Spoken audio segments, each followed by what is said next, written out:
Hello, Buckeye fans, and we're back. Yes, we are. I don't know if we ever really left, but football season is here. As you were just saying right before we went live, Dave, our summer is over. Hopefully you guys are still having a good summer, but football began today at the Woody Hayes Athletic Center.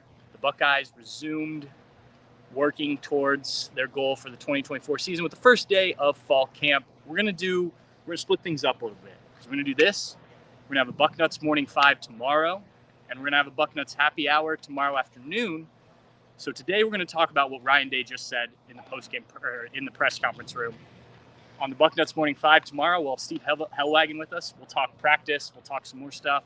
And then on the Happy Hour, we'll talk both practices, kind of our general takes. So, Ryan Day, and we'll get into some of the practice, obviously, because of the stuff he said.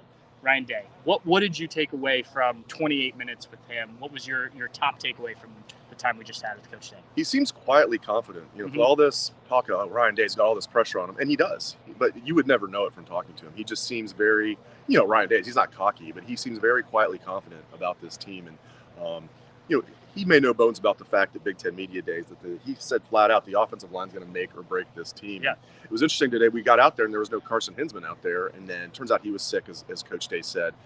I asked him about Tegra Shabola. I'm like, Tegra to me looks like an NFL offensive lineman right now. I was like, what does he need to do to really, push his way in the starting lineup? And Coach Day just basically said, like, consistency. Yeah. For paraphrasing. But there were so many things. I thought Will Howard, and it's so tough to tell.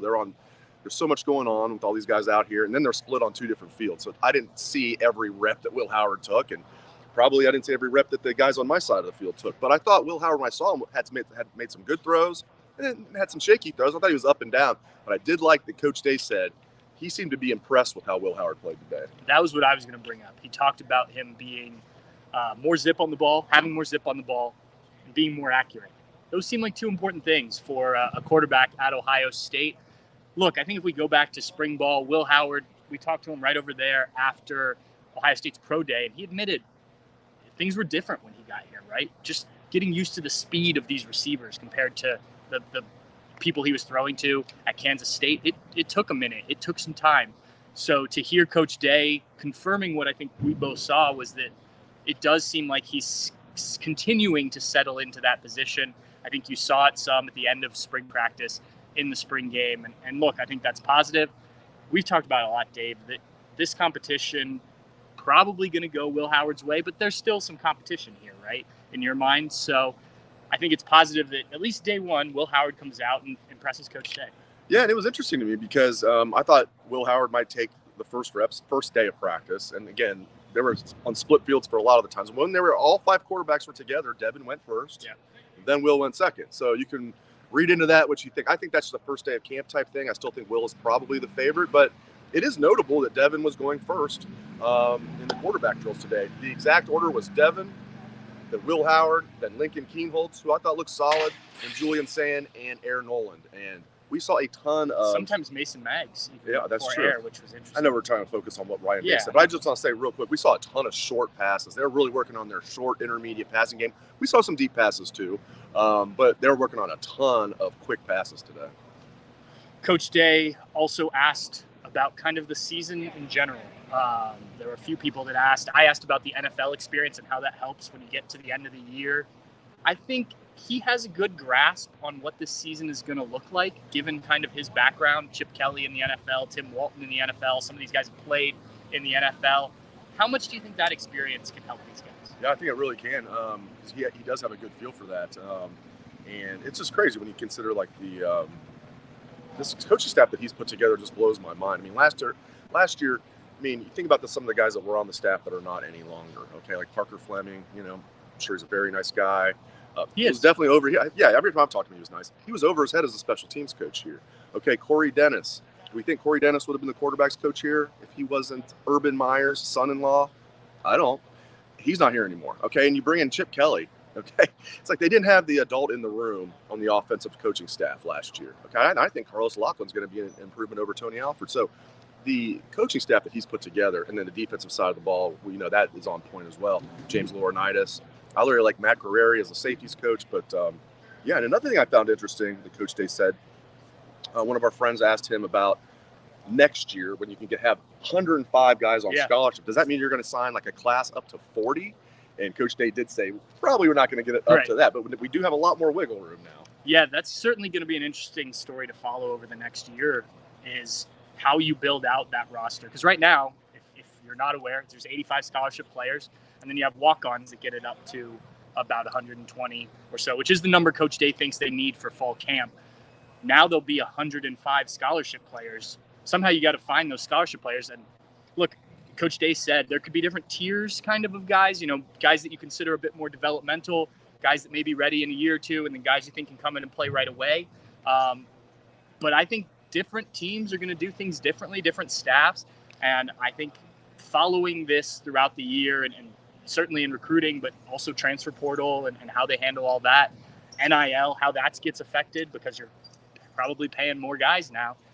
Certainly something to keep an eye on. Coach Day was asked about, he won't talk about Jeremiah Smith too much. He doesn't want to do that. Doesn't want to hype him up. We can talk about that later. You can see him biting his tongue, though. Yes, definitely. But he was asked about Carnell Tate, who had a couple of really nice catches today. Yep. Dave, have people forgotten about Carnell Tate, who was the talk of the young receivers last year? I wrote about this yesterday. We did our series on second-year offensive players that are going to see the field, and he was number one on the list. That was easy. Brandon Ennis was number two. As far as second-year offensive players, they're going to play meaningful roles for Ohio State this year. Yeah, Patrick, that's exactly what I said in the story. I'm like, Carnell Tate's flying completely under the radar. Yeah. He was solid as a true freshman last year. Didn't set the world on fire, but just seeing the field as a true freshman, as we know, is tough here. Ask Marvin Harrison Jr. Now, Jeremiah Smith's going to buck that trend.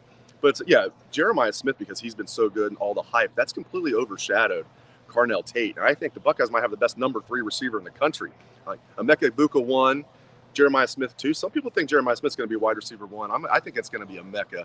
But, yeah, splitting hairs. I think Carnell Tate's going to be a hell of a number 3 receiver. And then Brandon Ennis is right there, too, battling for that number 3, but probably be the number 4. And if you're in the top 4, Brian Hartline's pretty much proven it. Even if you're that 4th guy, you're going to play starter snaps.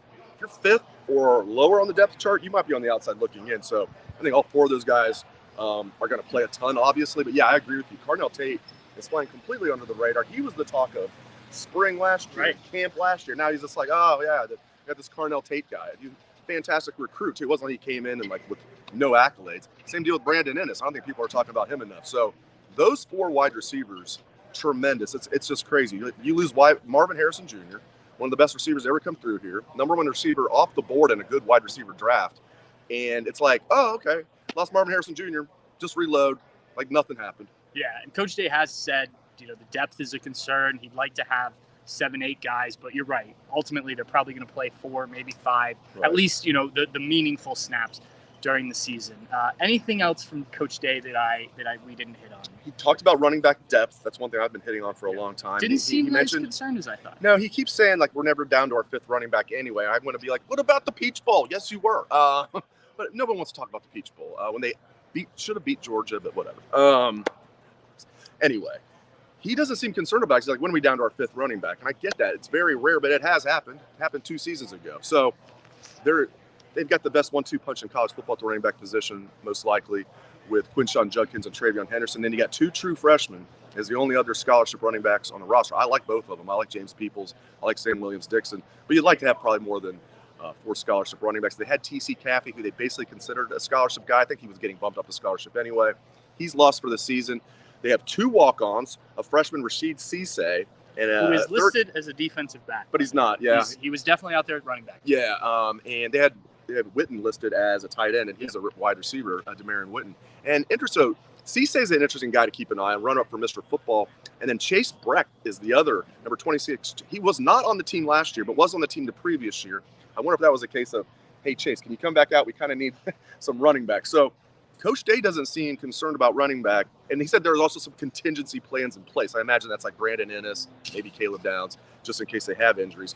He doesn't seem concerned about it, but I am. So I'm concerned enough for both Coach Day and myself. A name to keep in mind there, and we'll end on this, Lorenzo Styles Jr. He has come up in conversations about playing some offense that I've had with people, and I don't think they need him at wide receiver. And they don't, and corner, they don't need him. That's what rarely his position is, corner, and like they don't need him at corner. Jermaine Matthews is your number 4 corner. Jermaine Matthews is playing some slot. We'll get into that in the Bucknuts Morning 5, more of the nuts and bolts of what we saw. But Yeah, I think we did a good job of wrapping up the Yep. Coach Day presser. And get on Bucknuts. We already have it up. You can watch the entire Bucknuts Ryan Day press conference on Bucknuts right now. Yep. So like I mentioned, we're doing this quick. We're going to have a Bucknuts Morning 5 on Friday morning that will talk about Thursday's practice and what we saw.